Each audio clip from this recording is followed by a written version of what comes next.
We'll start at 7 p.m.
be starting the live at 7 p.m.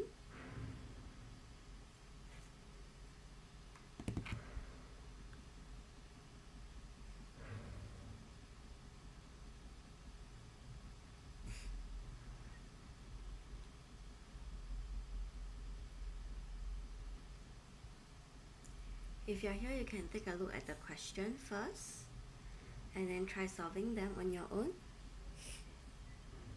Today will be on Sec 2 Math first, then followed by Sec 1 Math.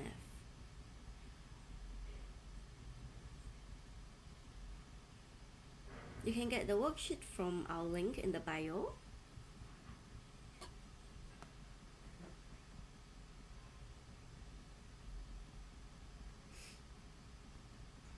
So the first question is on factorizing.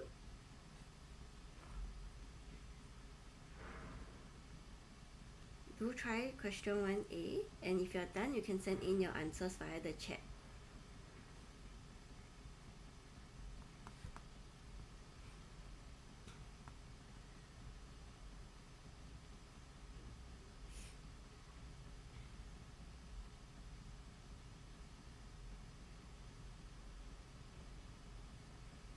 Okay, so factorize 6x squared plus x minus 2.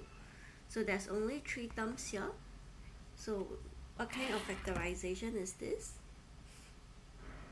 When there's 3 terms only, you can use the multiplication frame for you, whereby it'll be 2 brackets multiplied together.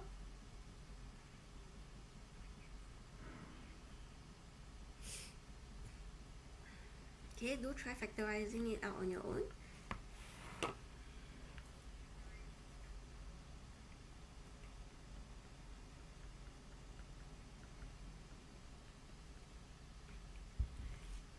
Okay.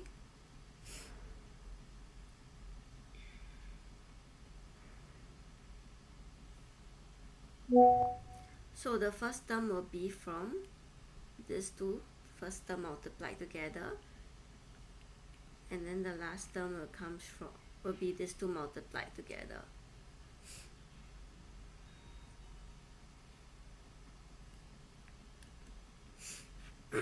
So you have to see what are the factors of 6x squared and as well as negative 2. Then keep in mind that the middle term is positive 1x.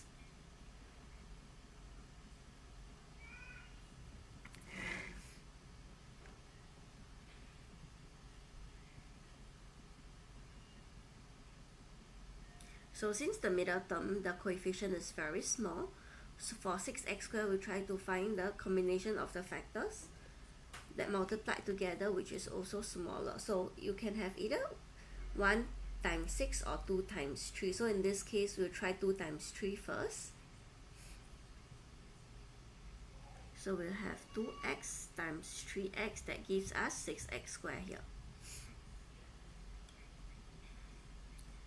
Next, we have negative 2 for our last term.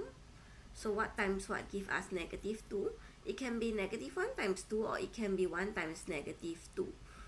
Okay, so in this case, we want 2 times 2 that give us 4 and minus 3 to have 1 in the middle term. So this has to be 2 and 1. So take note here, our middle term is a positive 1. So 2 times 2 is 4. 4 must be a positive number. So therefore, this must be a plus. Positive 2 times 2x give us 4x. Then we minus 1 times 3x, so minus 3x. That will leave us with a positive x in the middle. Okay, so that's how you can factorize. For those who need the multiplication frame, you can draw out the multiplication frame as well. After factorizing, you can move on to part B. They say hence. So therefore, to solve part B, you have to use what you have found in part A. Okay, do give part B a try.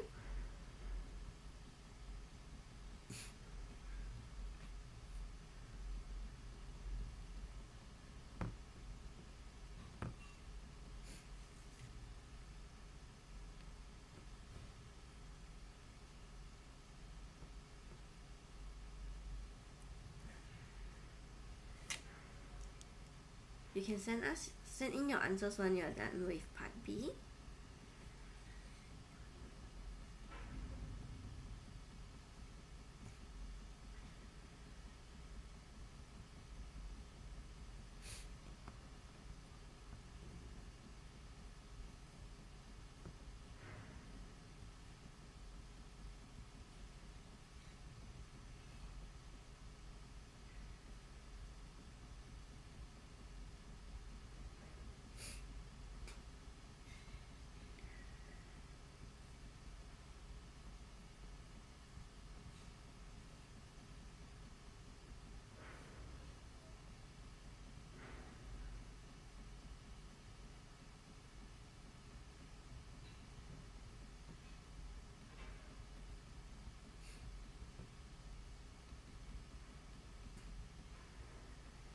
So what should you do with, how do you relate these two first?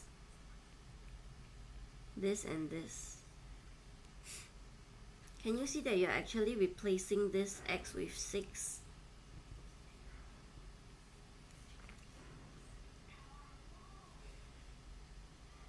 So what you can do is you replace x with 6. So this will be relating it to part A. So you'll have 6 squared plus 6 minus 2. So it's like you're replacing your x with 6 to this step. And then whatever that is equals to that you have factorized, you can also replace your x with 6. So you have 2, x replaced with 6, minus 1, 3, x replaced with 6, plus 2. And then use this to help you to get the answer. So in this case, you don't need much calculation as well. All these are the basic calculation.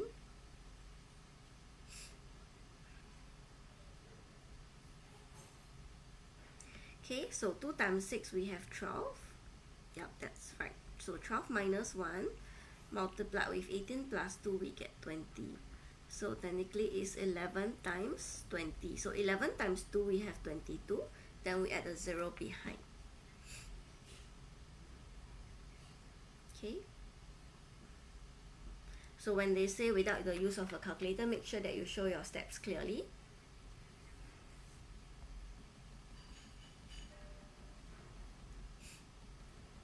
Next, move on to question 2. Expand and simplify each of the following expressions using special algebraic identities. So they give you a hint here. So there's 3 special algebraic identities. The first one, a plus b, the whole thing squared will be a squared plus 2ab plus b squared. Second one will be a squared minus 2ab plus b squared. The third one, a minus b, a plus b, comes from a squared minus b squared.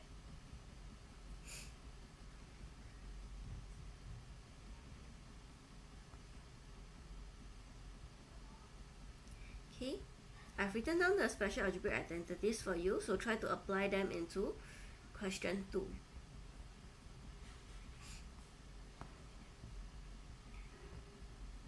Same thing, when you're done, you can send in your answer via the chat.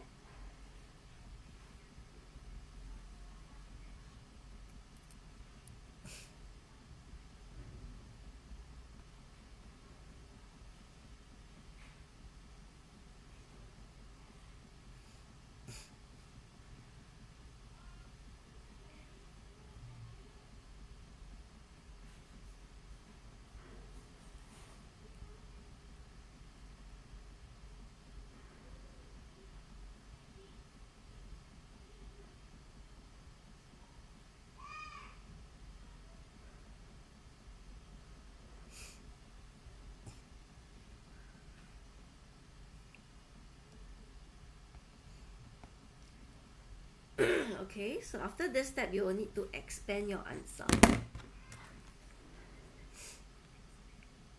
Okay, you got it right, you applied the correct one. So you'll be using the first algebraic identities for part A.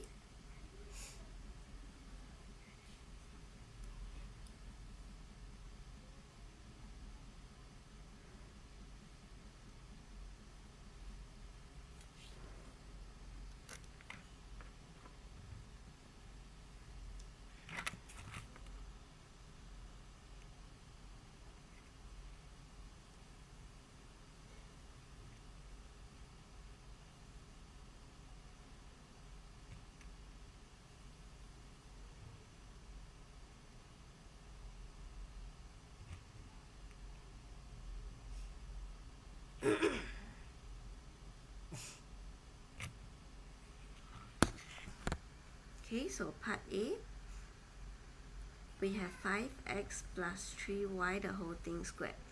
So when you apply the first special algebraic identities, the first term is 5x.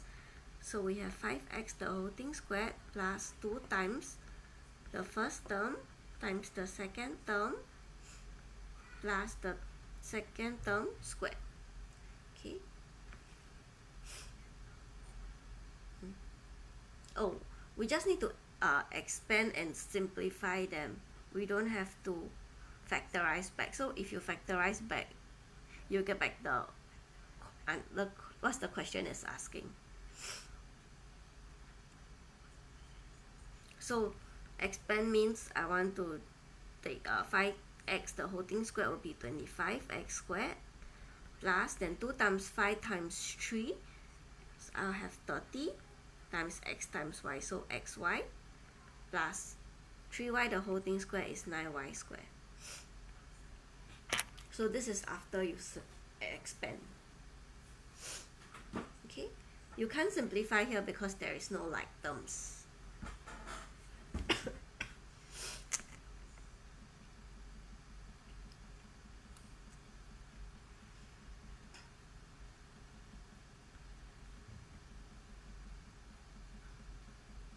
No, I'm not the tutor from Ang Mo Kio Dijusan Mall.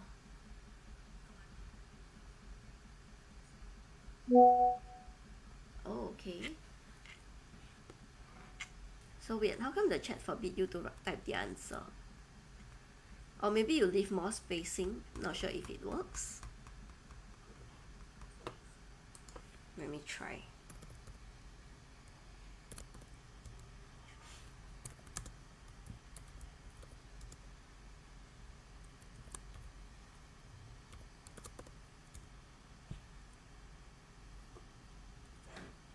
Oh, okay.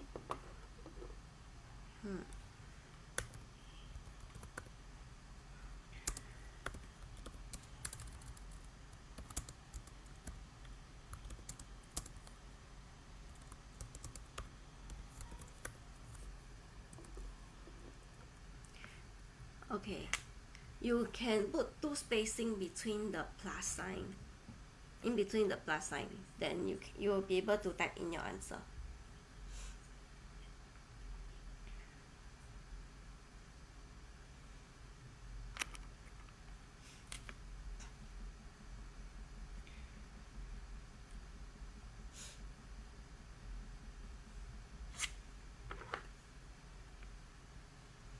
Part B will be 4a minus 3 over 2b squared. So you can apply the second algebraic identities.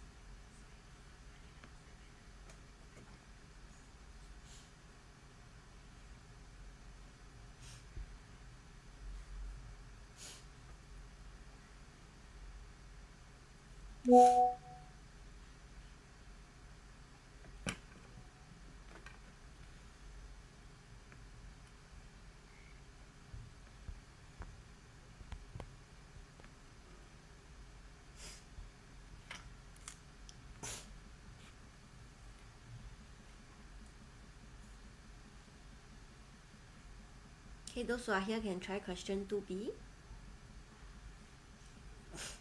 I've already written down the formula for you.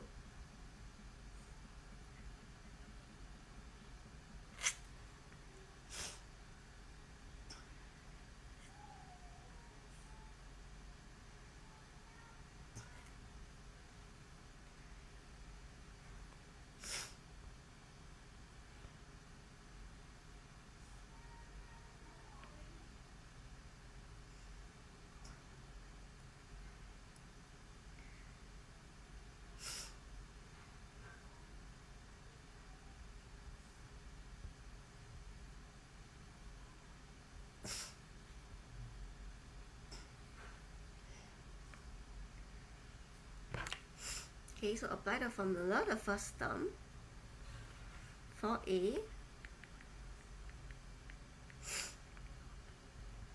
the whole thing squared, minus 2 times the first term times the second term plus second term, the whole thing squared. Okay, do make sure that you expand fully.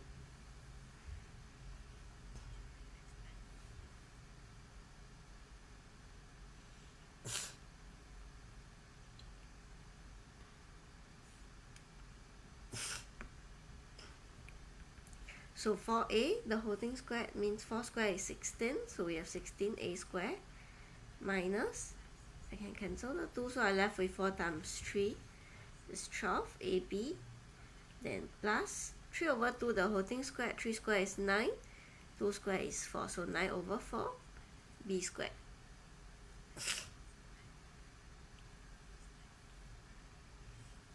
Okay.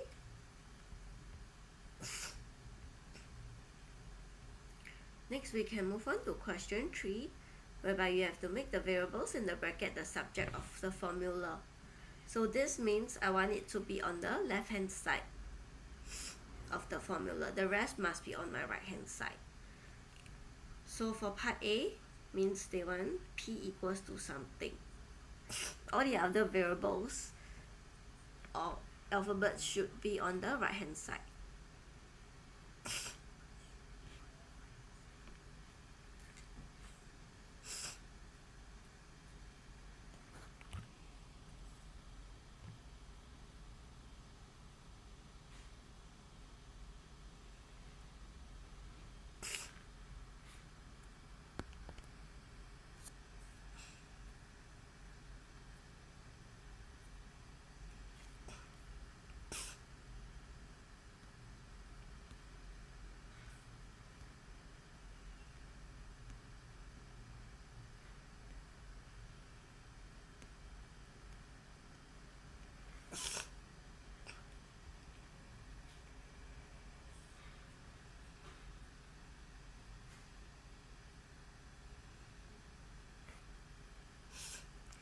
Negative 2c plus 4 over 3.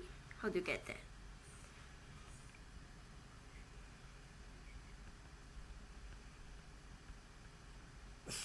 So firstly, we want to remove the denominator. No, I'm not crying, I'm having a flu.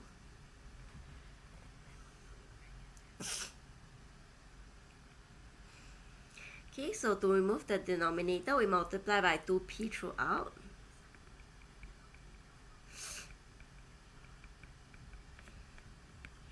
So we will have 2cp equals to 4p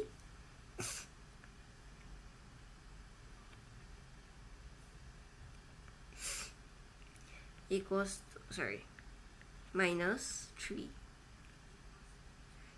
Then those with p we put to one side. Thank you.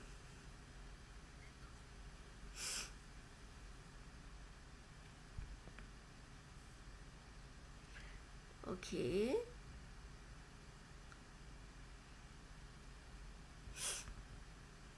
Isolating p is correct. Let me see what you did. You have c equals to 2 minus 3 over 2p. Then you subtract 2 from both sides, means c minus 2 equals to negative 3 over 2p.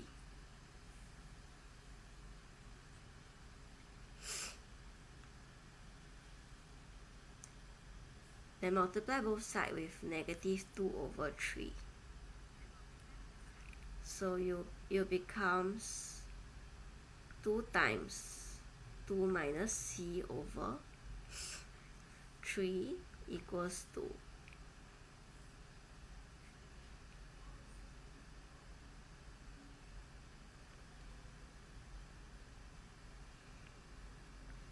one over p, right? Because you times negative 2 over 3. So the p is still in the denominator. So what you need to do is you have to reciprocate on both sides in order for you to find p.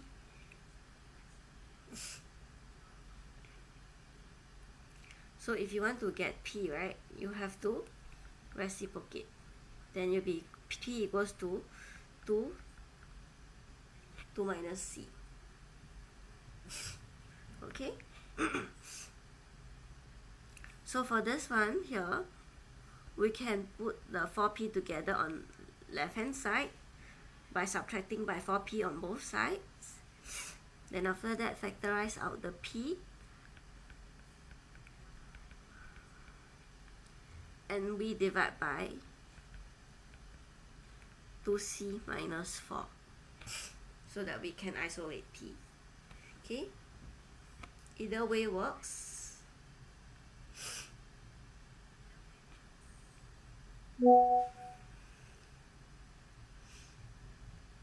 Yep, so if your case is C minus 2, then your 3 needs to be negative.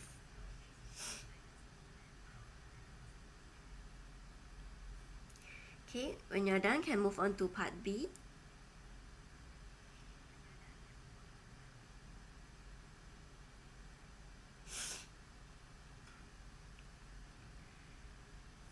Part B is P over Z plus R over P equals to 5. And they want you to make Z the subject.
Same thing, what you can do is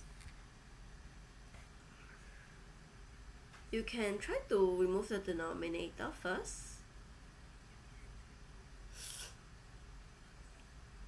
So to remove the denominator, we always multiply by the LCM of the denominator.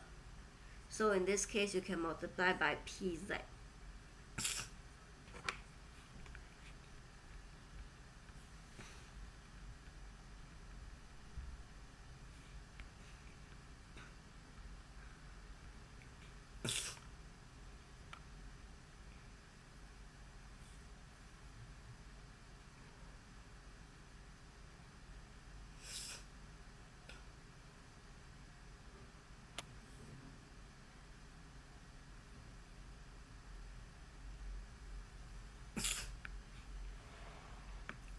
Okay, then you can cancel away the Z, so P squared plus RZ equals to 5PZ.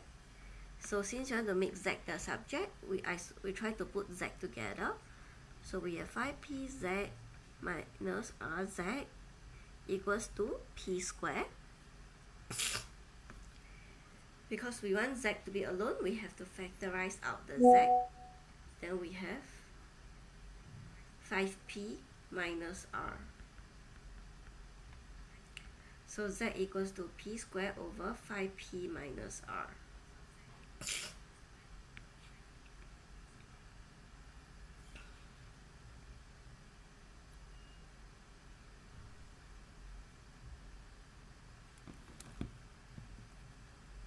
Okay.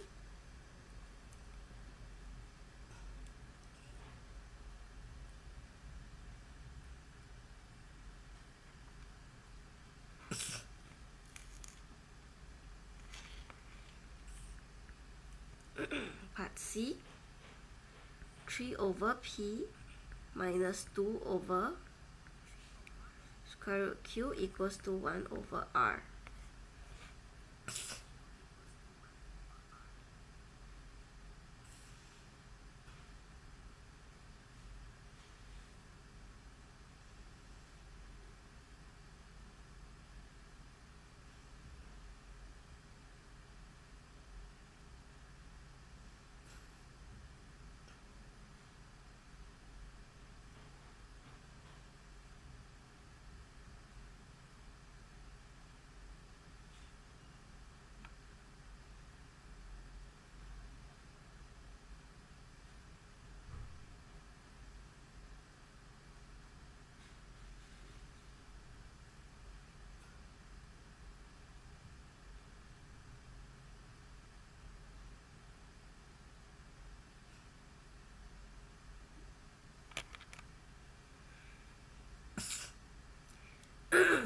Part C, you want to make Q the subject, so you can try to make Q to be on one side first.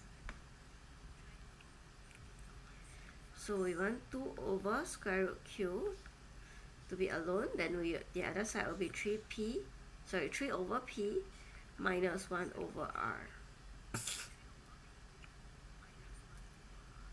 Okay, we can make our left hand side to be only one fraction by combining the fractions together.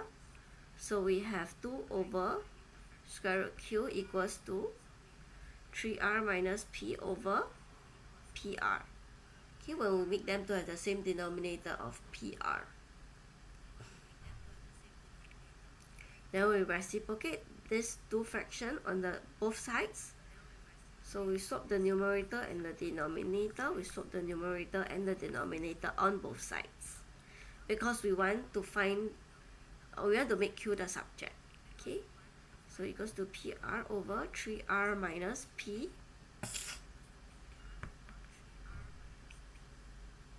Then we just need to multiply the 2 over, means we multiply 2 on both sides to remove the denominator on my left hand side. So I have 2PR over 3R minus P. But the term I want is Q, so not square root Q, so I have to square on both sides. So meaning the whole thing on my right hand side needs to be squared. Okay, so this is how I make Q the subject.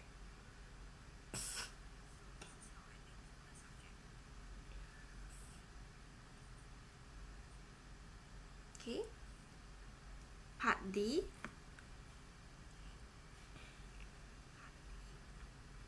Part D is 3x squared plus 7 equals to y.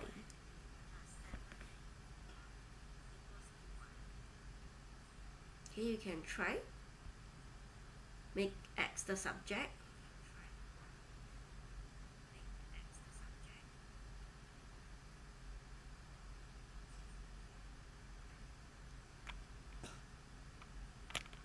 This is Sec 2 math for G3,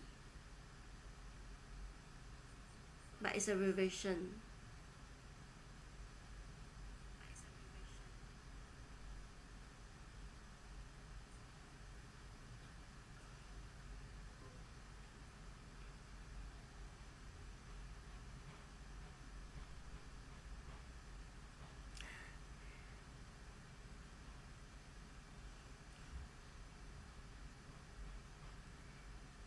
You can try the questions and learn along the way.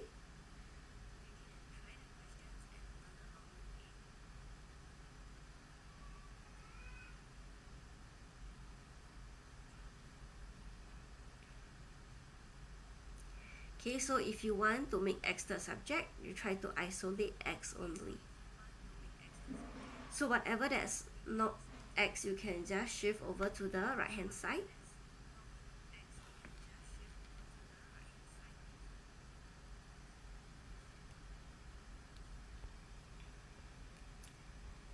Finish this part, then we'll take a short break before we continue the worksheet.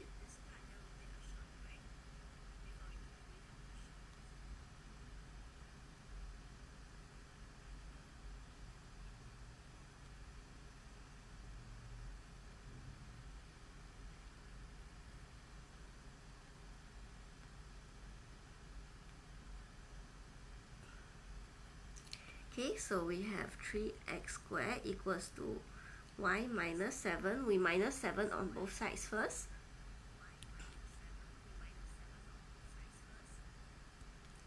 Yep, that's right, you got the right answer. And you didn't forget to include the plus minus sign. Well done. Okay, so we don't want the coefficient of 3 on the left hand side, so we divide by 3 throughout. So we have y minus 7 over 3. Then when we square root, don't forget the positive and negative sign. Okay, square root of y minus 7 over 3. So that's the final answer.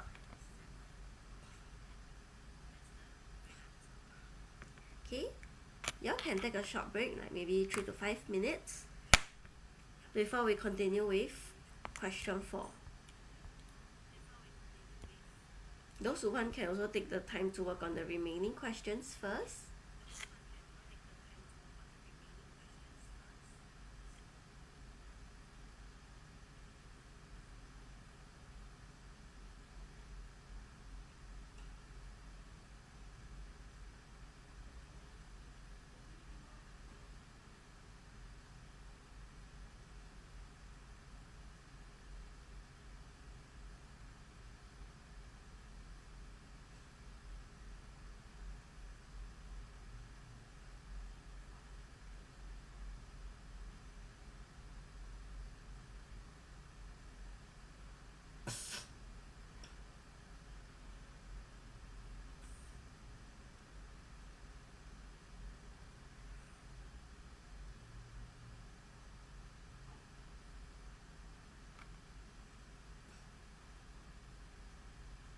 I'll leave this here for those who need.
Okay, you can see the question.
Anyone done question 4 can send in your answers via the chat.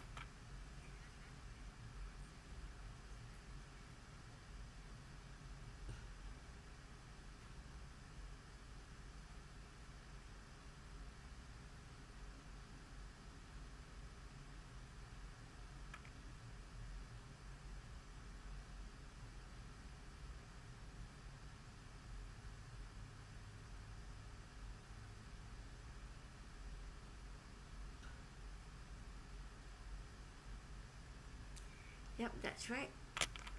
It is the correct answer.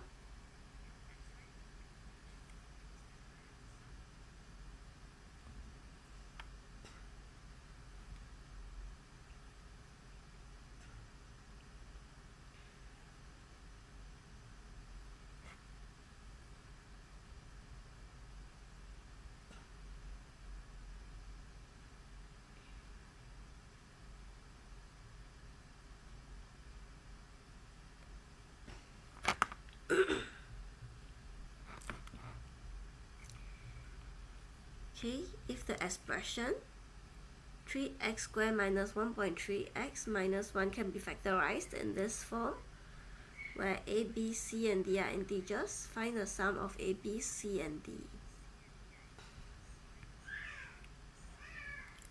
So 3x squared minus 1.3x minus 1 equals, you can see that there is a coefficient of 0.1 here. So we just factorize out 0.1 first. 0.1 is 1 out of 10, meaning we would take 3 divided by 0.1. So 3 divided by 1 over 10 will give you 30. So 30x squared minus 13x minus 10. Then with that, we factorize this. The one that's highlighted in yellow. So 0.1, draw 2 brackets. There's 3 terms, so we draw 2 brackets to factorize. So you can use your multiplication frame here on factorizing this part. So it will be 5x times 6x that give us 30x, and then for negative 10y, it will be negative 5 times 5 will be negative 25. Then you have to plus 12, so plus 2 times 6 is 12. That gives you negative 13x in the middle.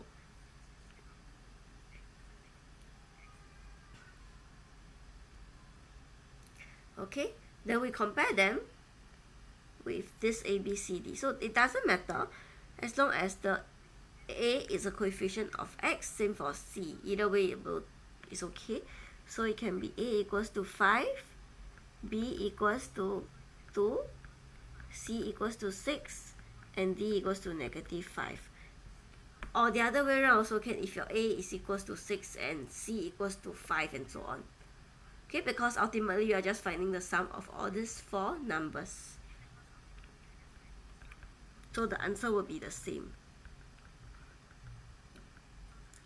So 5 plus 2 plus 6 plus negative 5 equals to 8.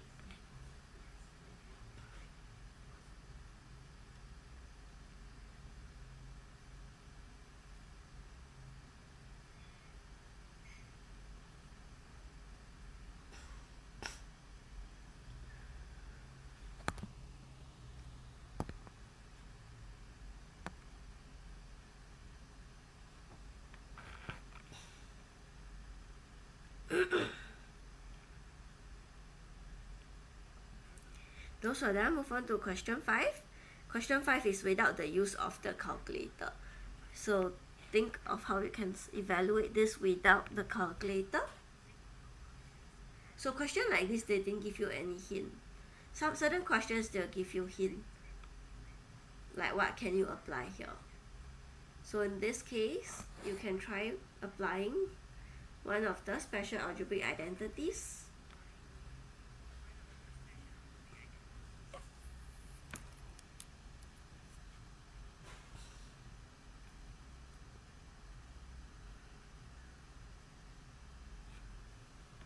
Okay, try applying the special algebraic identities.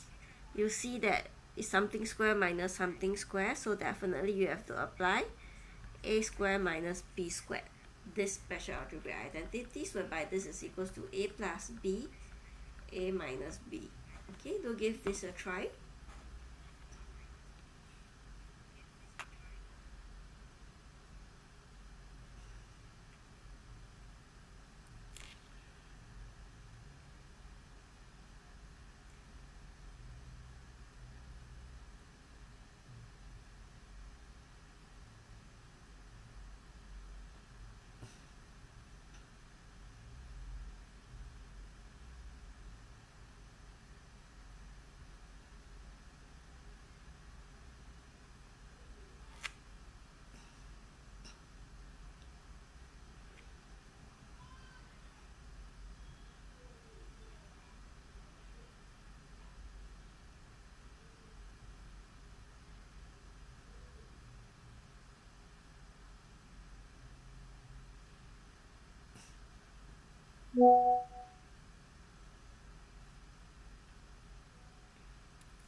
Okay, well done, you got the answer correct.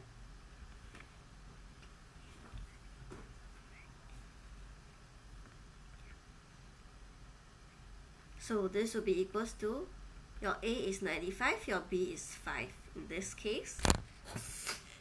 So A plus B, 95 plus 5, A minus B, 95 minus 5. So 95 plus 5 is 100, 95 minus 5 is 90. So 9 times 1 is 9, and then there's 3 zeros, so we write 3 zeros here.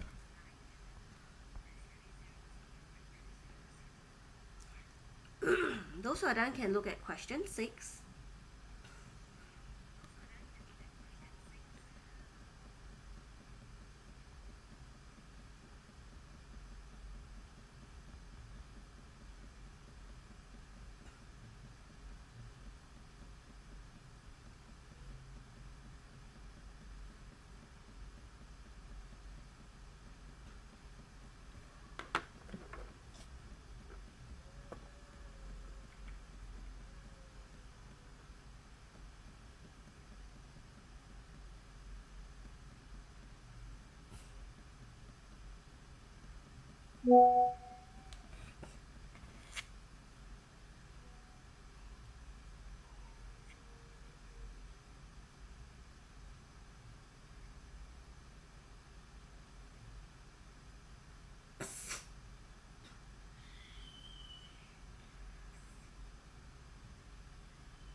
Question 6 is on graph. The curve y equals to 2x squared plus 6x minus 8 as shown below cuts the x-axis at this 2 point P, Q, and the y-axis at R here. Write down the coordinates of R. So part A, they want you to find the coordinates. So for coordinate wise, right, make sure when you leave your answer is in this manner.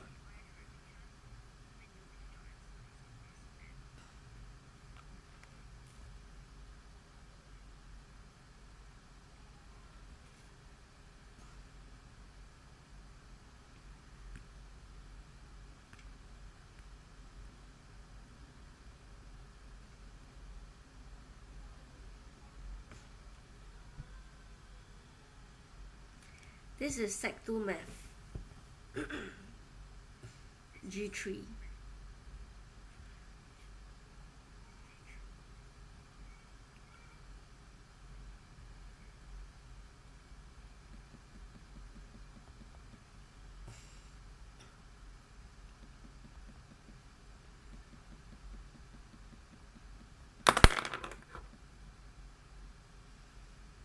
Okay, so since the coordinates of R, or rather the point R is on y-axis, this means that your x is 0.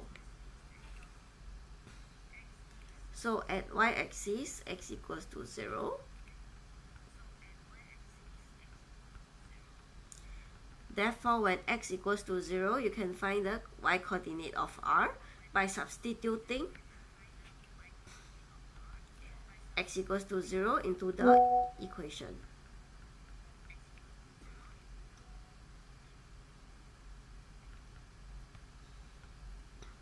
So y equals to -8. So you don't stop your answer here. Make sure that you write down the coordinates of R, because that's what the question is asking for.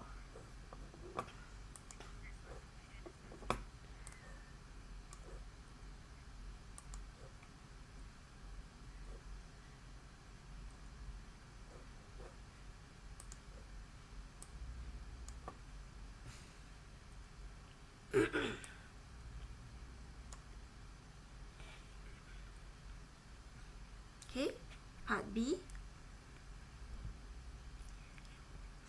Point A, x12 lies on the curve. What are the possible values of x? So this means the coordinate is always in the sequence of x coordinate comma y coordinate. This means when y equals to 12.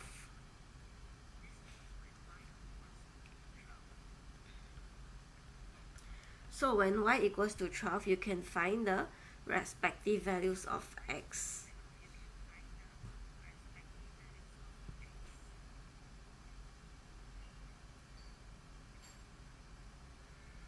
Yeah, p and q is -4 and 1. That will be for the x coordinates only,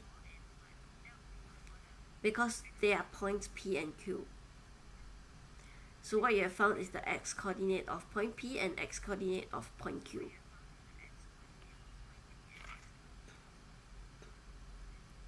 So how about this point A? What are the possible values of the x coordinate of point A? You substitute y equals to 12 into the equation. Here, this one.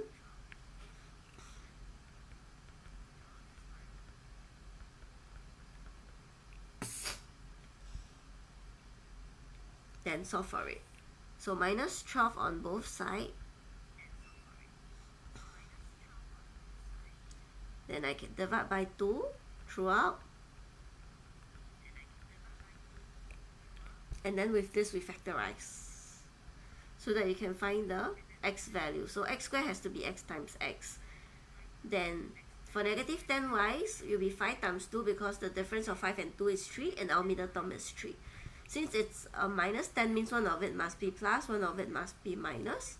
So plus 5 minus 2 to get positive 3.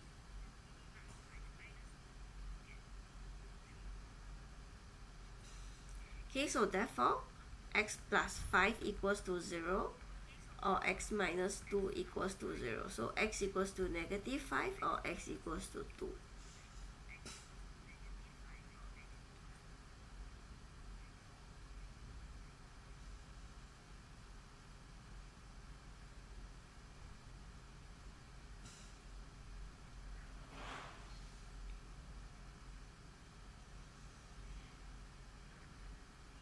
Find the coordinates of P and Q. So P and Q is on what x-axis, means y equals to 0. So they tell you that P and Q cuts the x-axis at point P and Q. So this means y equals to 0.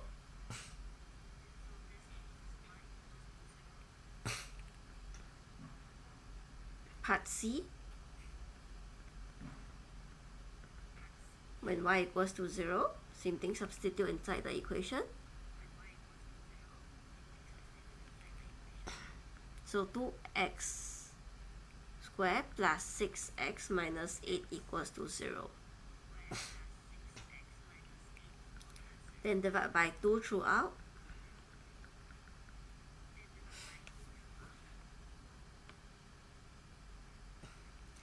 Then you factorize from here.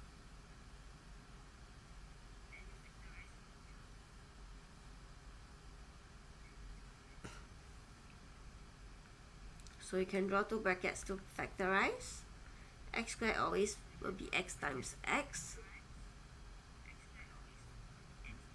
So the middle term is 3, so I can only use 4, 1, because 4 and 1, the difference is 3. Positive 3, so plus 4x minus x.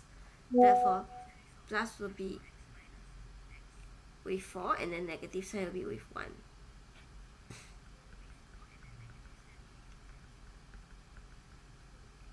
So it's either x plus 4 equals 0 or x minus 1 equals 0.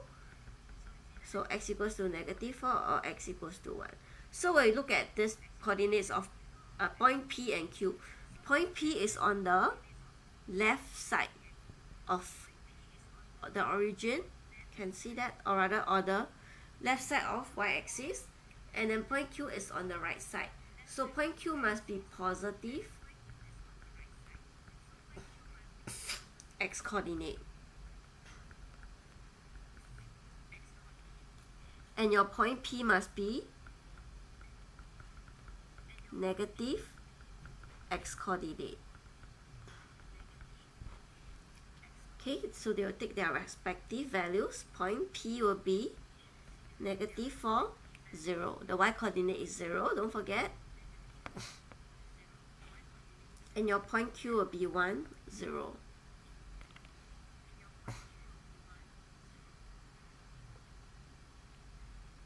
Can?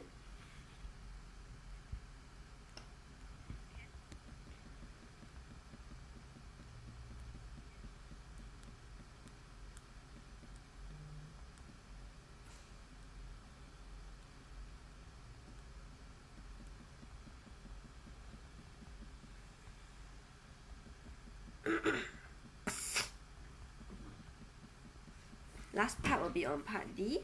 Write down the coordinates of the turning point and state whether it is a maximum or a minimum point. So looking at the diagram, you can tell that it must be a minimum point.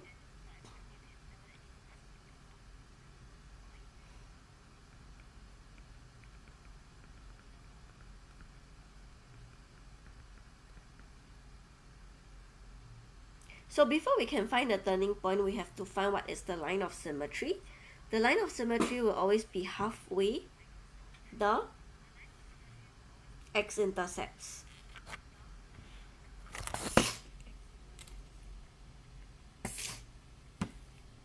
So part D, we can find the x-coordinate of the turning point first. This is also the line of symmetry.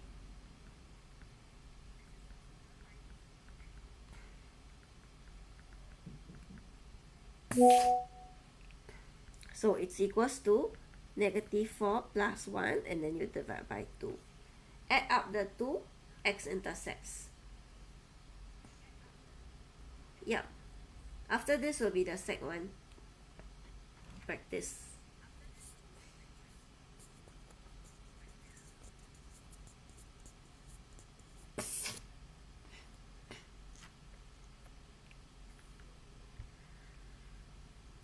Okay, so the x-coordinate will be -1.5.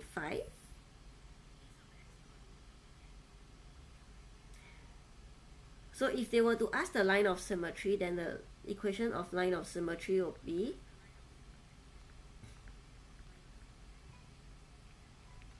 x equals to -1.5.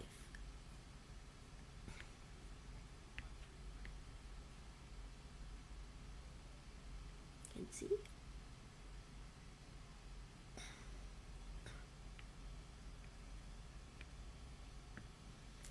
Okay, so when x equals to 1.5, this is the x-coordinate of the turning point. We can find the value of y.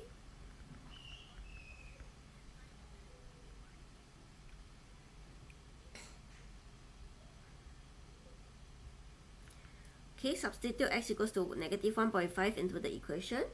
Y equals to 2 times -1.5 square plus 6 times 1.5 minus 8.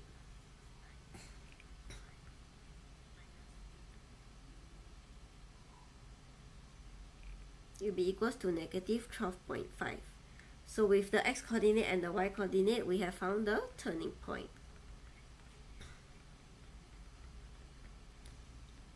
So always write the x-coordinate first, then followed by the y-coordinate. Okay, and we have seen in the diagram, it's a minimum point. Okay. So make sure you remember to write that it's a minimum point.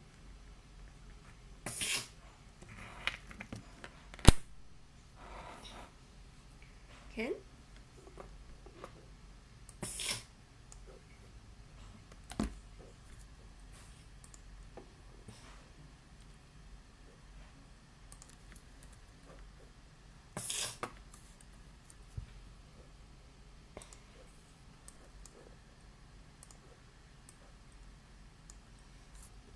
Okay, after this we'll be moving on to Sec 1 Math. We'll start at around 8 o'clock for Sec 1 Math.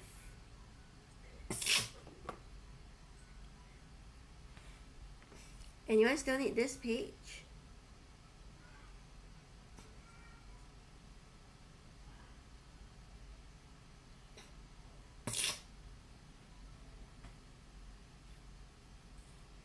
Okay, Those who need can also go for a toilet break. I'll be going to the washroom first, and see you at around 8.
Hello, can you hear me? Hello, can you hear me? Okay, do try the first question.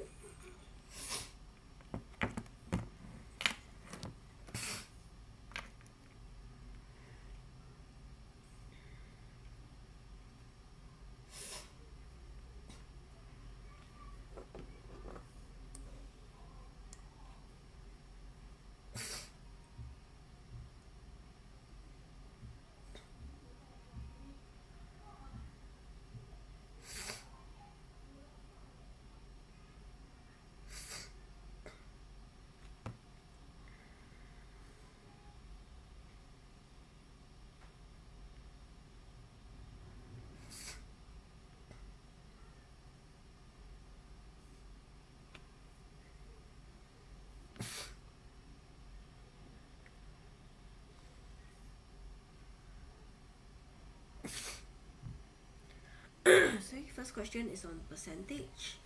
Express the following quantity as a percentage of the other. Okay, 0.5% is correct. So you have to convert them to be of the same units first before you can leave them in percentage form. Okay.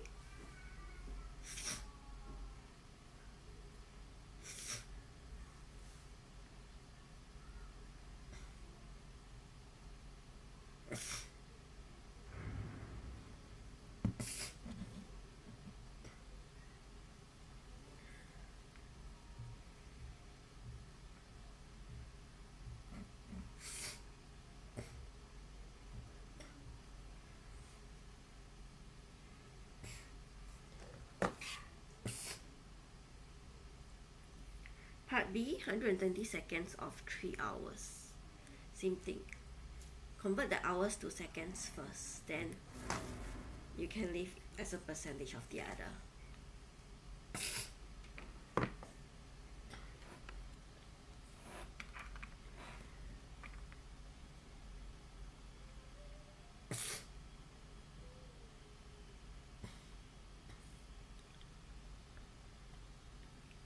Okay, so 0.12 kilometer, it's equals to, we times 1,000 to change it to meter.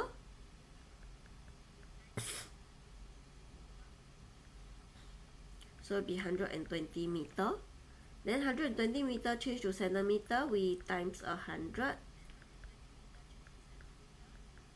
So it'll be 12,000 cm. So both of them are in centimeter now. So we can leave as a percentage of the other. So usually the word behind of means it's in the denominator. So we have 60 over 12,000 leave as a percentage. So we have to times 100%. So you should get 0.5%. Make sure you remember the unit of percent. Without a percentage sign, it's wrong.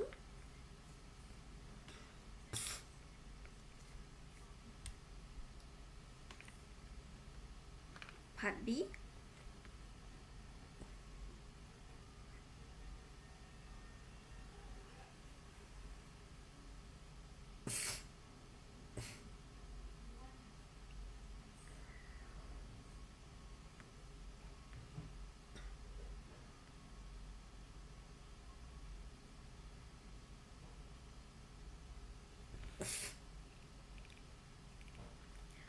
Three hours. We convert to minutes, we multiply by 60. So timing wise, it's the special case whereby it's no longer like times 10 or 1,000. Remember that for timing, it's always in terms of 60. So when you change hour to minute, you times 60. When minute to second, you also times another 60. So 3 times 60, 180 minutes. Then you convert to seconds because this is 120 seconds. So you times another 60. So 180 times 60, 10,800 seconds. Okay. So same thing, 120 over 10,800 because of the thing after of is the denominator. times 100% when you convert it to percentage, you should get 1 out of 9%.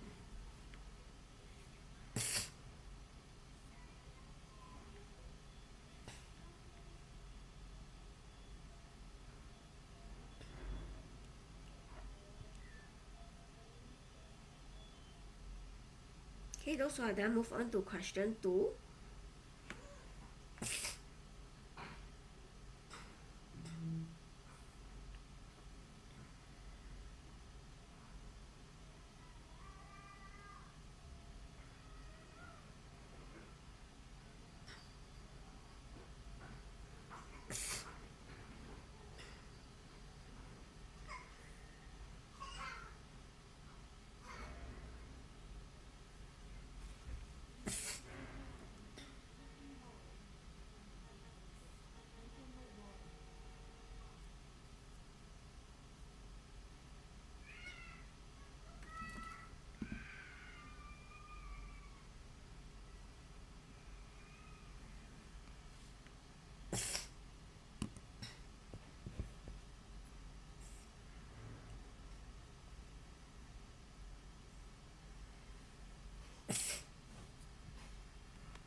The value of car decreased by 9.7% between 2005 and 2010.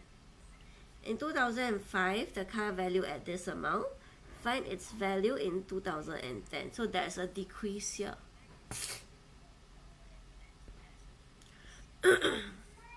So in 2005 is the original year. Okay?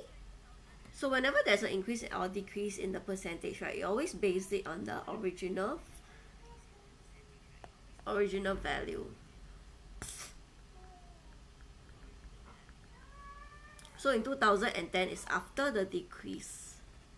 Meaning to say 100% is 75,640. Okay, can you all find the value in 2010?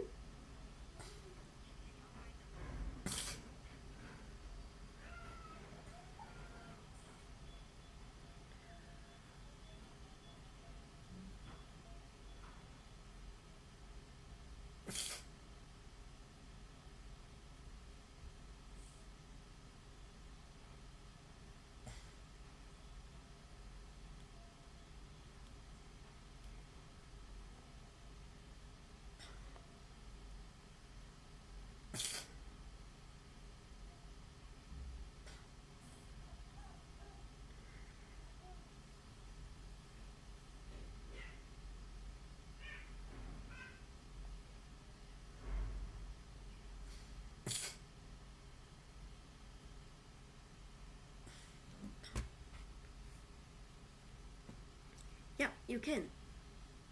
Just that you have to show your working, how do you get 90.3%? Yes, that's correct. So we take 100% minus 9.7%, we get 90.3%. So this step is to tell the students that what is the value of the 100%. Okay? So with this 100%, then we use this 100% as the base to find our 90.3%, which is 75640 divided by 100.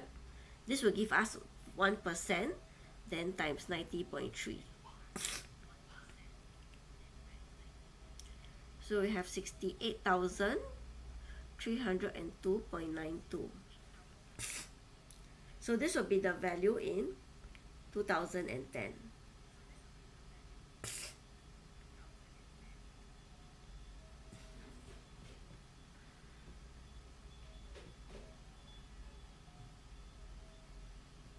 Okay, those who are done, move on to question 3.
Those will now move on to question 3.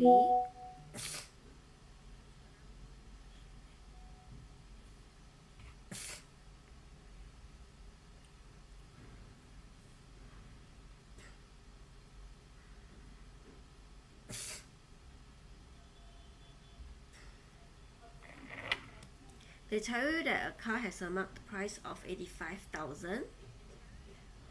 After a discount, it was sold to a customer at 72,250. Find the percentage discount offered to the customer for the car. So, the numerator wise will be the amount discounted.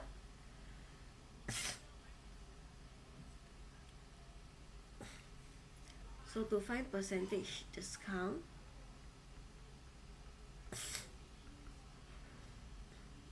you take the marked price minus away the amount that is sold to the customer.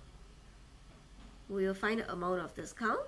Then the denominator, always put the original amount, which is the marked price, times 100%.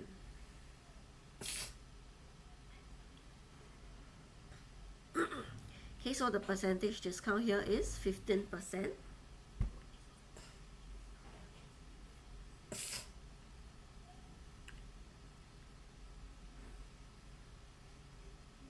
Question 4 is on factorizing. So to factorize, always take out the common factor.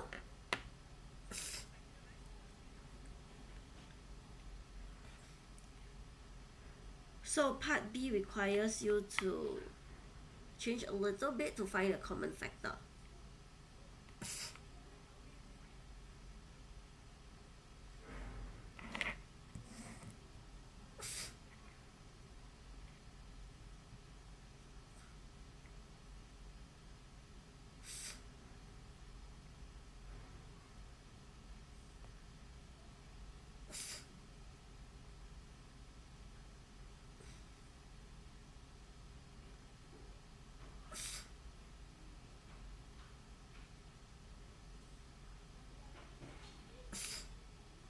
Hello.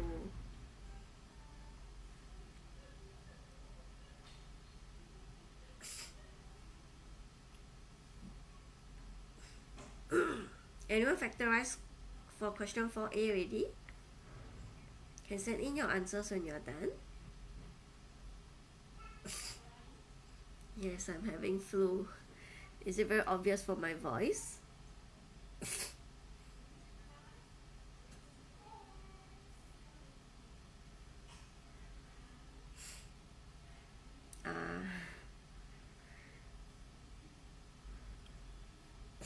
Having blocked nose. Thank you.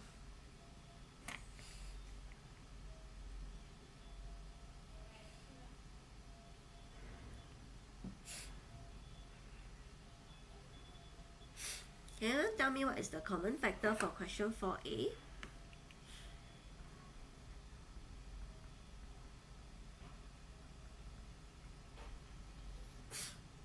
Okay, so we have the common factor of 3A, then we factorize out 3A. So when we factorize out 3A, we take 3A divided by 3A, the first term left with 1 in the bracket, plus 12AB divided by 3A, we have 4B, then negative 6AC divided by 3A, we have negative 2C.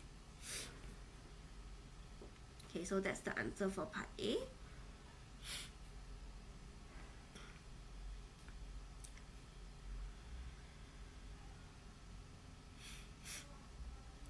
Don't have the A there already because you already factorized out the A. Unless it's 3A squared, then when you divide by 3A, you'll still have an A there. Okay, so take note here, this is 1. You can't miss out the 1 also, because without the 1, you will not get back the same answer when you expand. Yep, that's right.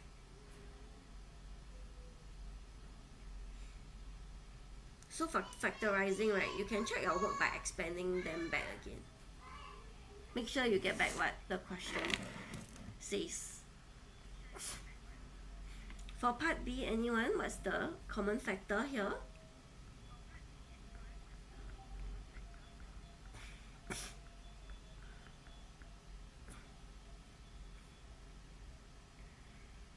So looking at this, you can see that these two are quite similar, but they are still not the same. So how can we make them the same? We can factorize out a -1 from here. So this will be equals to 2m minus 1. When we factorize out a -1, we multiply the -1 to 2b.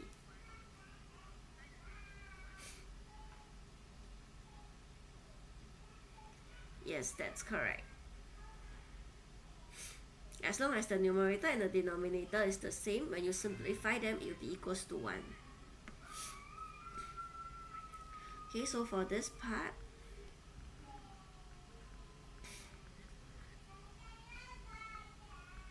factorize out -1, and then we take the -1 times 2b, so it becomes -2b here. Then when we factorize out -1 from 1 minus 2m, we divide by -1, so it will be 2m minus 1.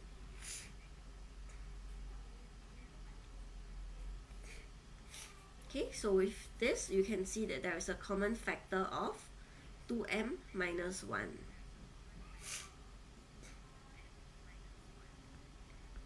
Then we can factorize out this 2m minus 1, and you'll be left with 3m minus 2b.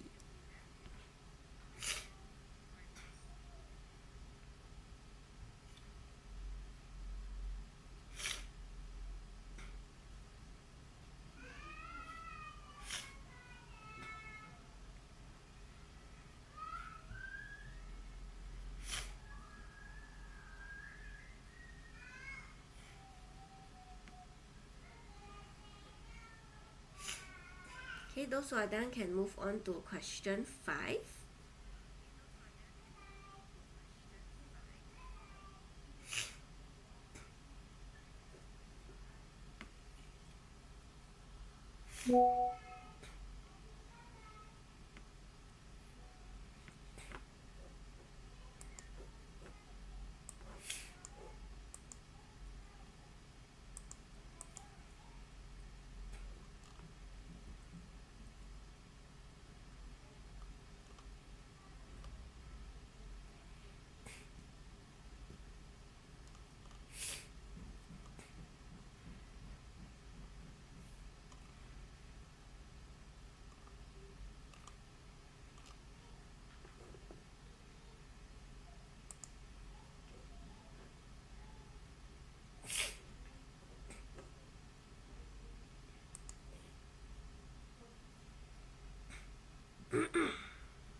Those who are done with question 5 can send in your answers.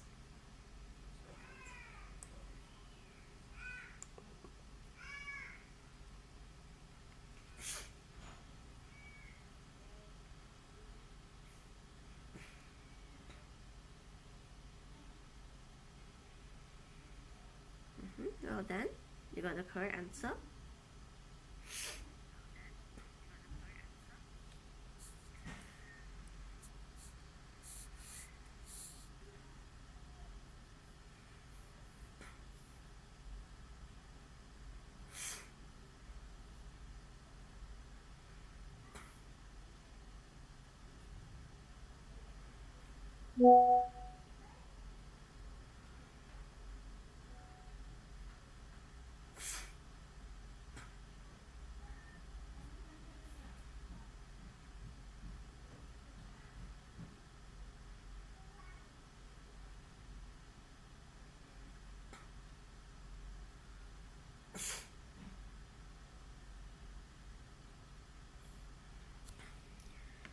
Part B is not correct.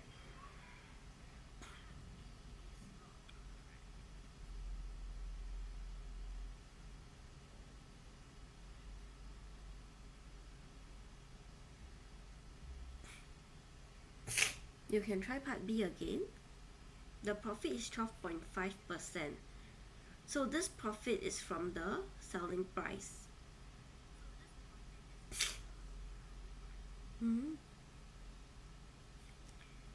Cost price definitely has to be lesser than the selling price, right? In order for you to earn profit. This is your selling price.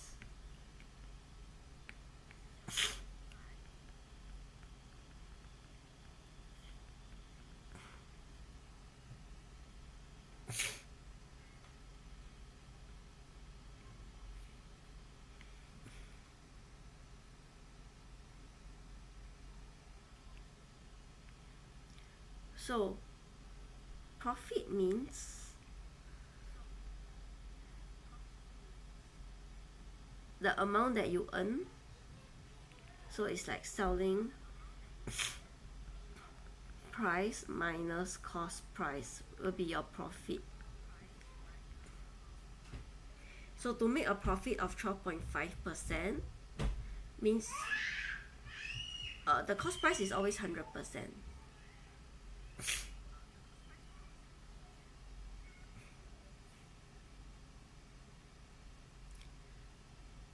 Yep, definitely it's going to be larger than the original cost if you're making a profit, and they tell you that the profit is 12.5%.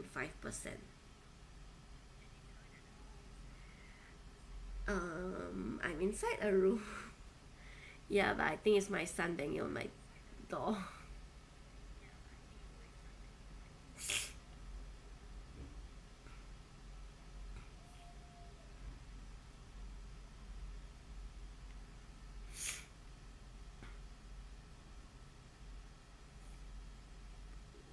That's not correct. No, this selling price is the 112.5%. In order for your profit to be 12.5%, right? Because cost price is 100%. Profit is 12.5%, means my selling price must be 100% plus 12.5%.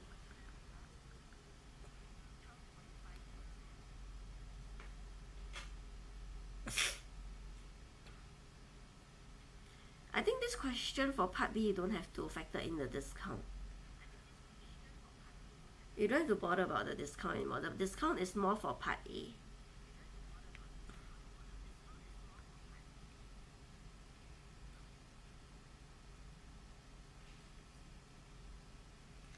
Okay, so 5850 is the selling price, which is 112.5% for part B.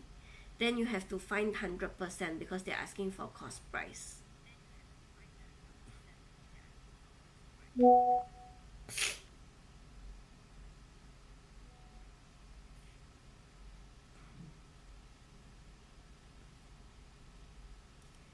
Yeah, that's why you can just ignore the discount because we are just looking at the raw profit, which is the selling price. Yes, 6,500 is part A, that's correct. That will be for the marked price.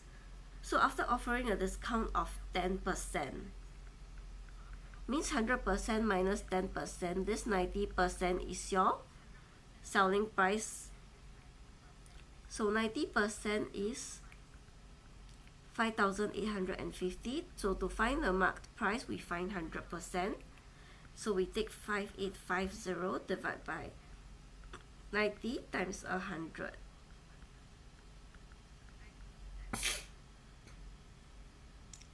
No, part B is not correct. We want to find the cost price. So we cannot mix the percentage for part A and part B. Part B, because they're asking for cost price, now my cost price is my base, which is the 100%. For part A, my 100% is for the marked price because the amount that they give you is after offering a discount.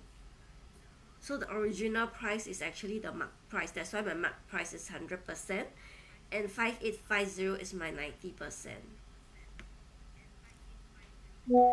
But for part B, since they're asking for the cost price, which is 100%, they tell you that the profit is 12.5%, means my selling price is 100% plus 12.5%.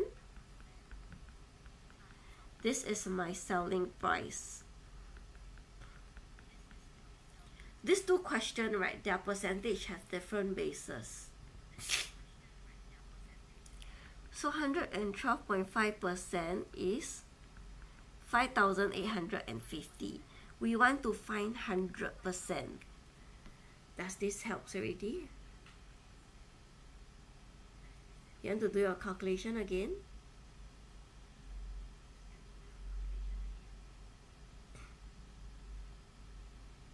We are using selling price to find the cost price now.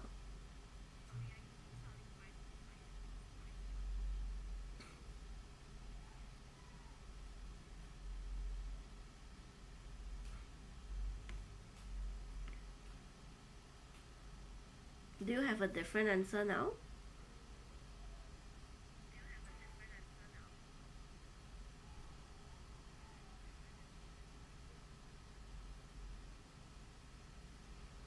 Yep, 5,200. Oh, 5,200 is correct. I'm talking about Duncan. Duncan's answer is still wrong. 5,200 is correct. Okay, so it should be 5850 divided by 112.5 times 100.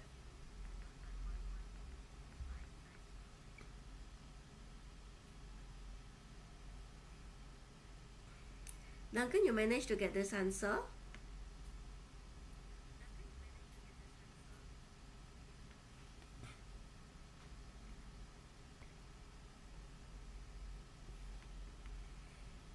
Okay, those who are done with question 5 can move on to question 6.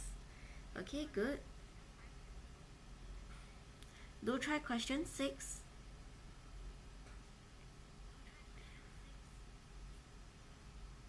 You can send your answers when you're done.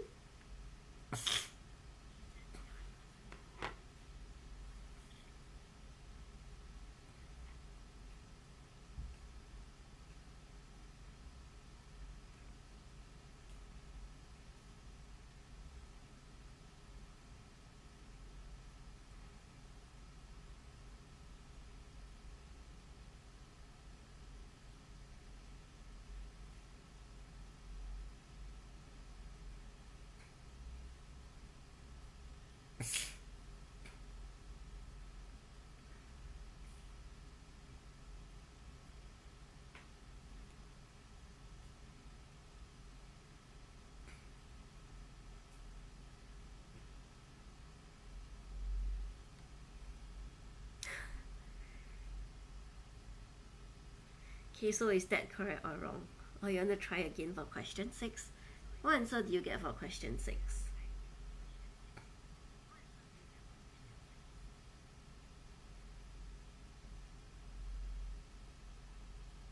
Huh? Oh, okay. For question 5, is it? 5,200 is part B for question 5. Yeah, that's right.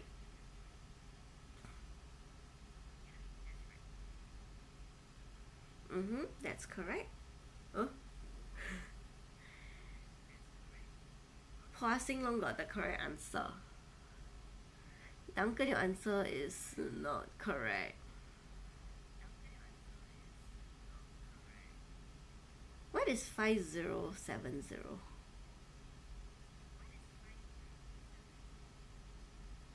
Yeah, 500 is correct.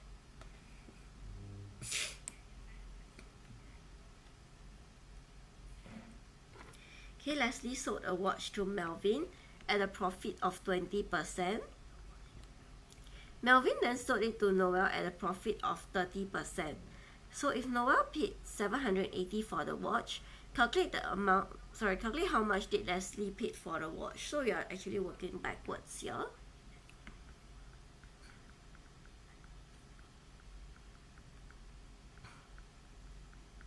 So this amount, right, is Noel's markup of 30%, which make him earn a profit of 30%. So this means my 100% plus 30%. This 130% is $780. Okay, this is in the point of view of Noel. Okay, that's right. Then we can find 100%. in terms of Melvin, so we find 100%, this would be the cost price or the amount that Melvin paid for.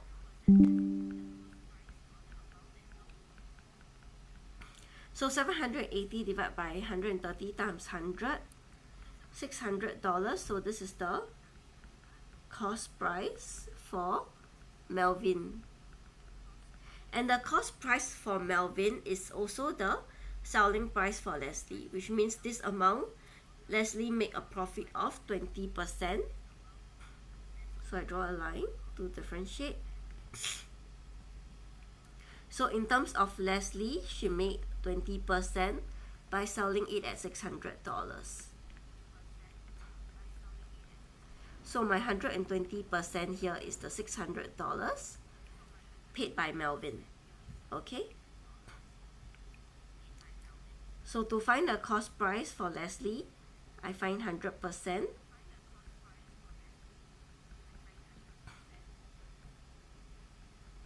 So $500 will be the cost price for Leslie.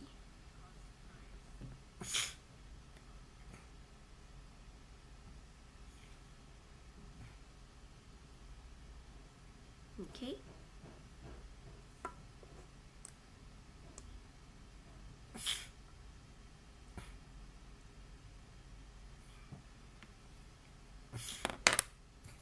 Okay, those who are done can take about a 5 minutes break. Those who need to go to the washroom can go to the washroom before we continue the rest.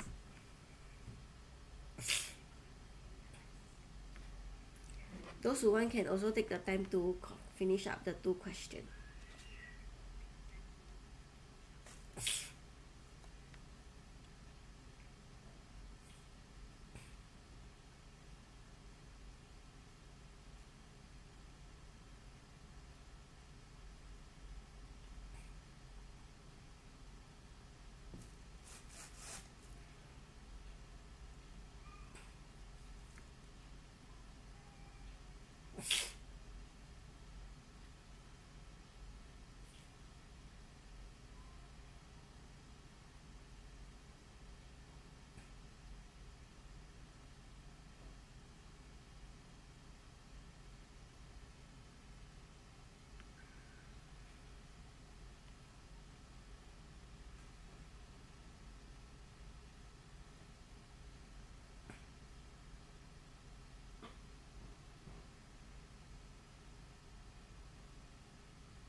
Yep.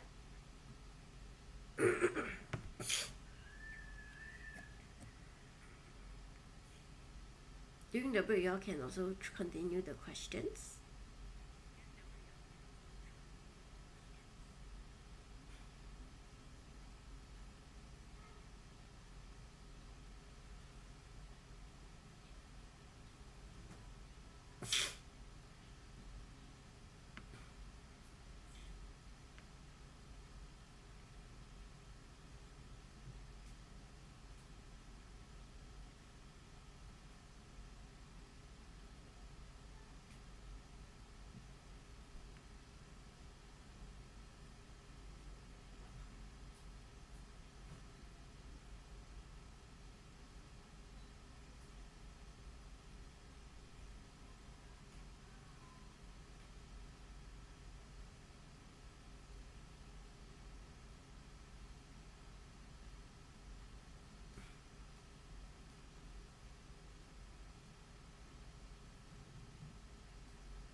Okay, can take a look at question 7.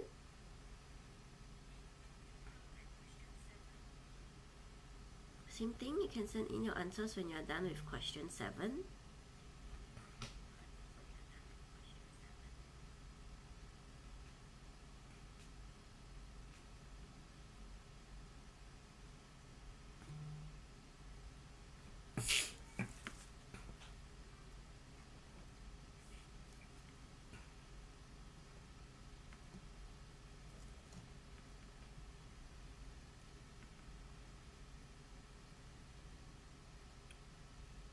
Part A, they're asking for how many Singapore dollars he received. So your answer should be in terms of Singapore dollars.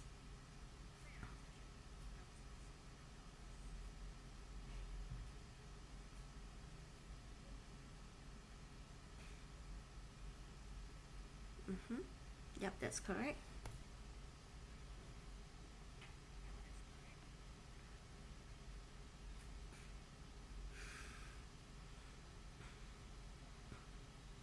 Okay.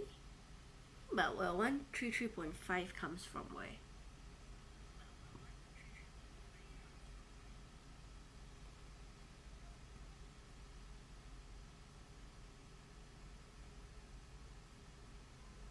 Mm-hmm. Hmm?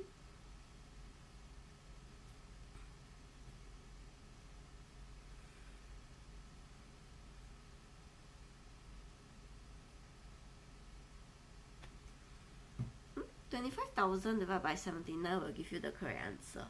316.46.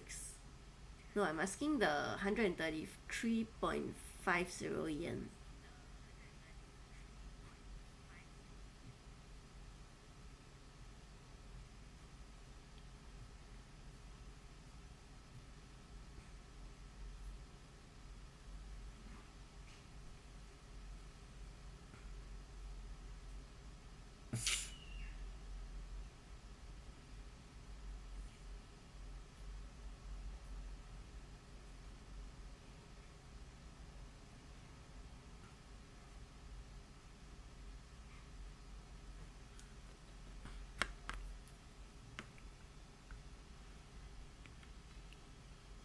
Oops.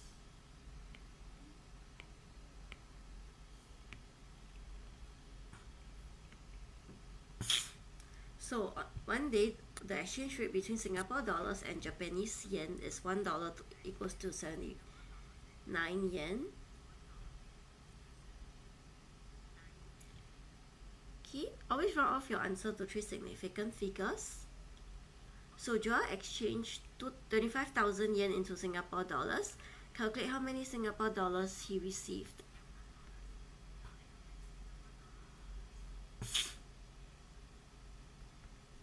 So 79 yen is equivalent to Singapore $1.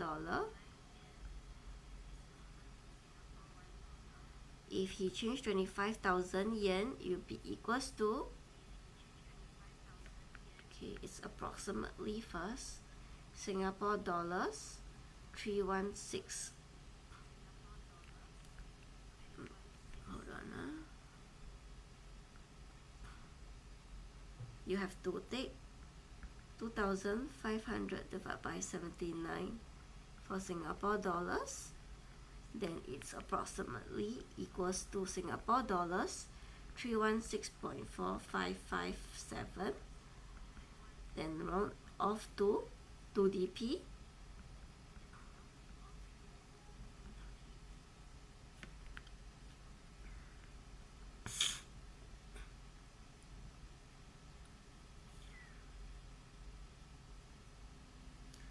Okay, part B. On the same day, the rate of exchange between British pound and Japanese yen was 1 pound equals to $212.30 yen. Calculate the rate of exchange between Singapore dollars and British pound.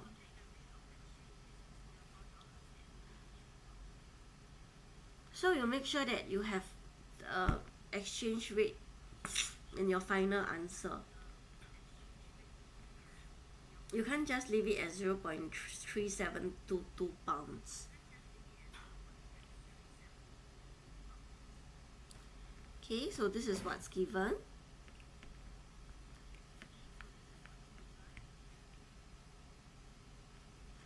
We know that Singapore $1 is equivalent to 79 yen.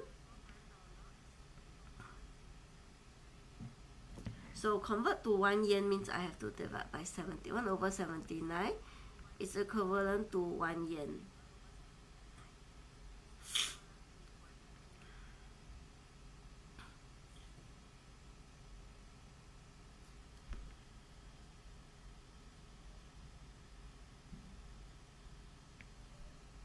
You know that 1 pound is equals to 212.30 yen. So when you want to convert, hold on, 212.30 to Sing dollars will be approximately Singapore dollar 2.6873.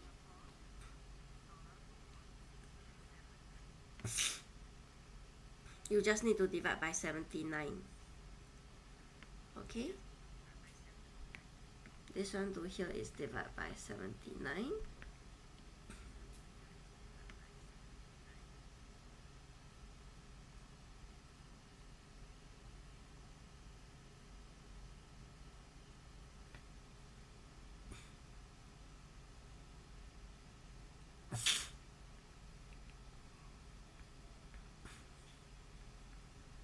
£1 is approximately equals to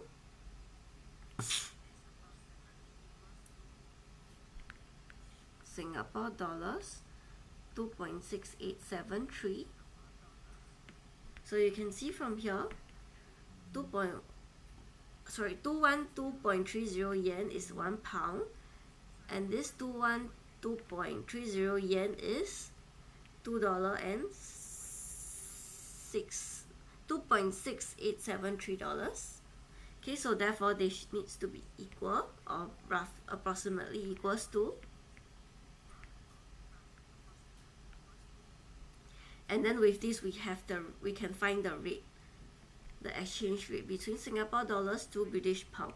So what they want is Singapore dollar equivalent to what? British pound. So we want the Singapore dollar to be in terms of $1. So therefore we change the position.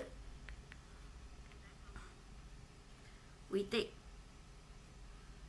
divide by 2.6873 on both sides so that we have 1 Sing dollar. Okay, so 1 divided by 2.6873, we will approximately have 0.37211 pound. Then we round off to 3 significant figures. Okay, make sure your answer is in terms of the conversion rate. In this manner. Okay, because they're asking for the exchange rate. You can't just leave your answer as 0.372 pound. They don't know what this is equals to. I think for money wise, you can round off to 2 dp as well. For 2 dp wise would be 0.37. But make sure you write the degree of accuracy correctly.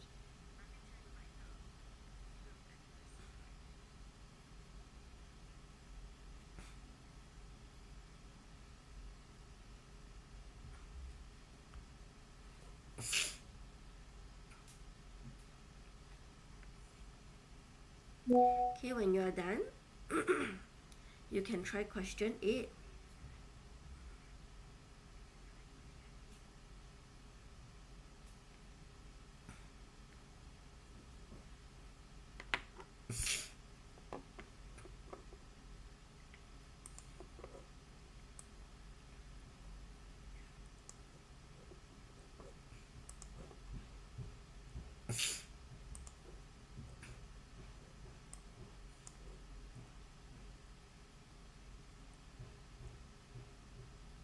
Oh, okay.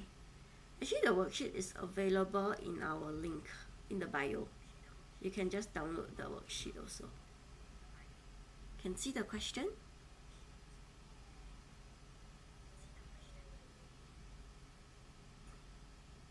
Okay.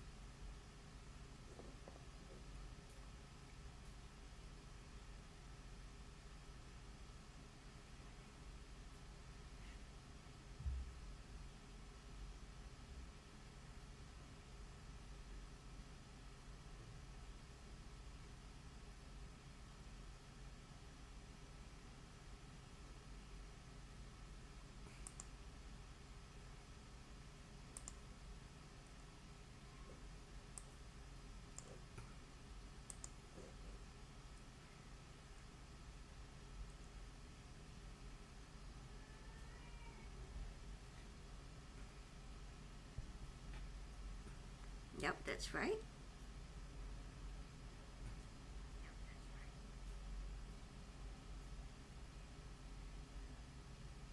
Hmm? Part B, they're asking for interest, right?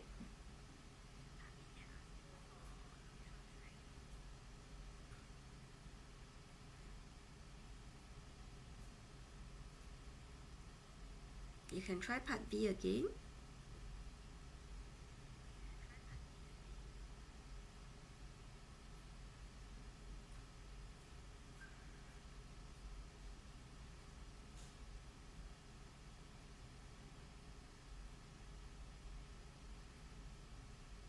They ask you to find the annual rate of simple interest.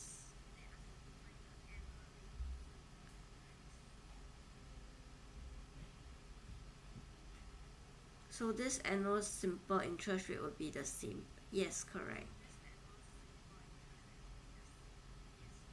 So every year they will be charged with the same simple interest rate.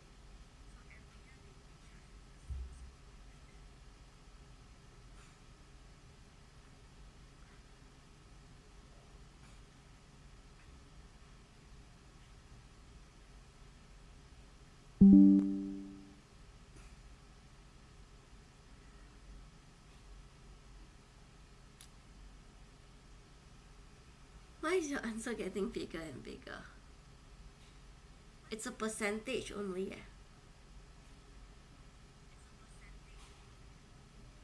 Make sure you don't include the amount that he's supposed to pay. Because we are talking about interest now. So the amount that is supposed to pay for the sofa should not be included. Yes, interest is a percentage.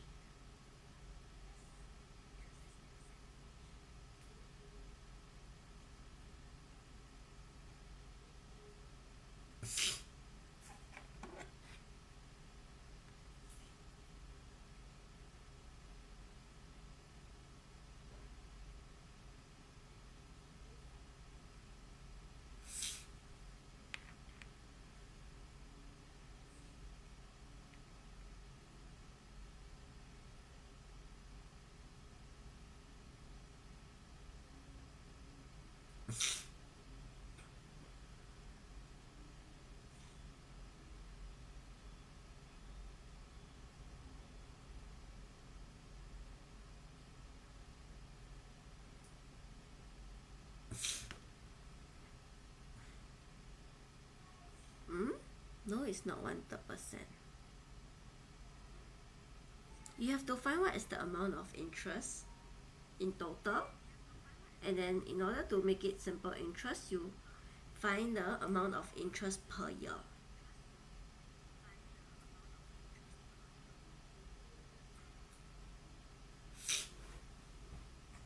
Yeah, they're asking for the interest rate.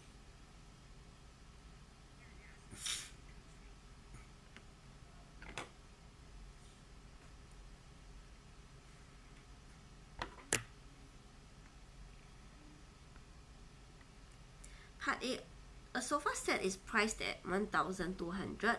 It can be bought on hire purchase by paying a deposit of $180 and then $39.20 each month for 3 years.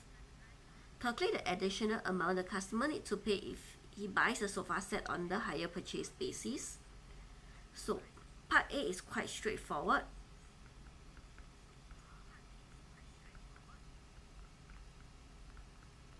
You can find the total amount of money paid under the hire purchase scheme.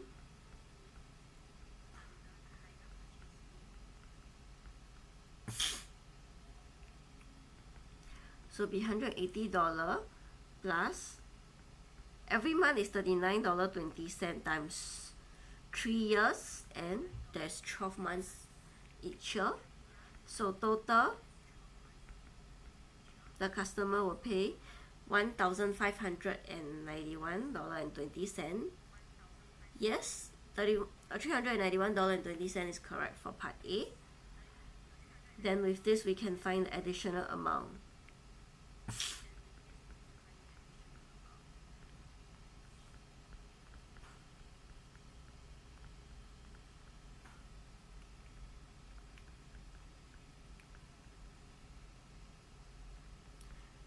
Because if the customer pay one shot, it's only 1,200, so we need to find the difference.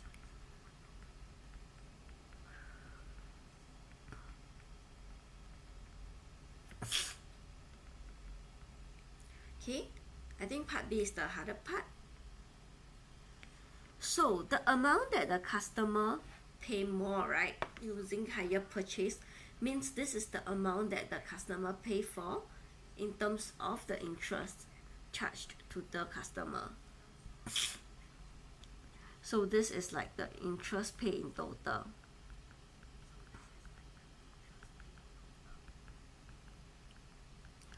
Over the 3 years.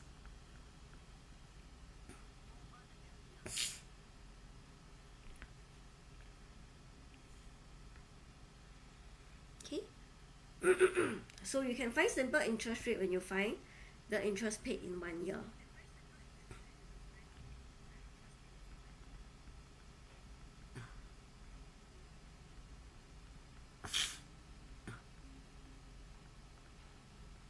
So the interest amount per year will be $391.20 divided by 3 years.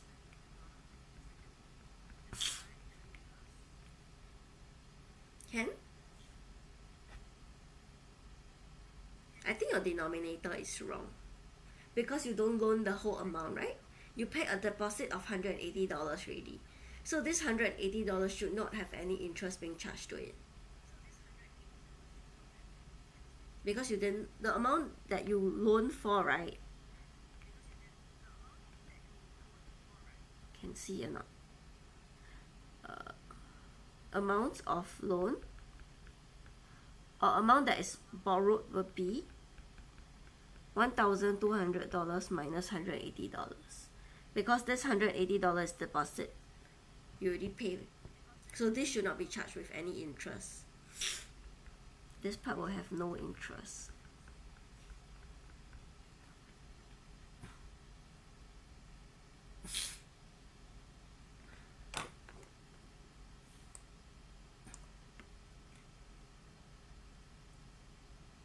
Yep, we're talking about interest here.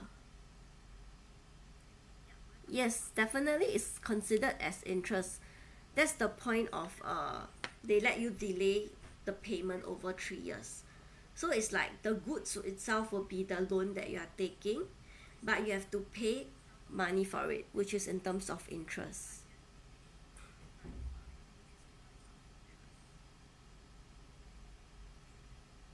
Just like if you borrow money from the bank, you need to pay the bank interest. No, you can't. Okay, the entire price is the price of the goods plus the interest.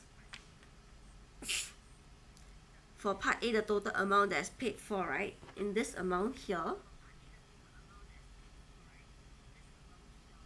it includes the deposit of $180 plus the loan that's taken up plus the interest. So the amount of loan is excluding the, yes, 12.8% is correct.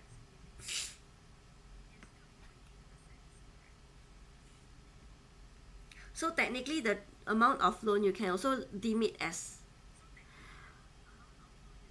hold on, 1,200 minus $180, so 1,020. So to find a simple interest rate,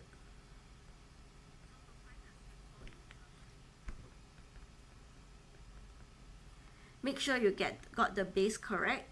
So per year is $130.40, and the base would be out of the amount of loan that is taken up. So you have to minus $180. Then times 100%. You should get 12.8%.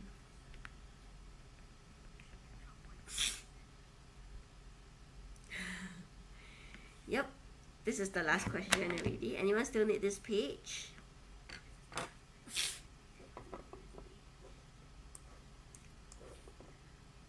Okay, this is our webinar promo. You can sign up for the free trial for Sec 1 and Sec 2 Math. Sec 1 Math would be on Saturday morning, then Sec 2 Math would be Friday night. And also next live will be next Tuesday on P6 Science. The free trial you can just attend for one lesson since it's free. Okay, then I see you all next live. Bye bye.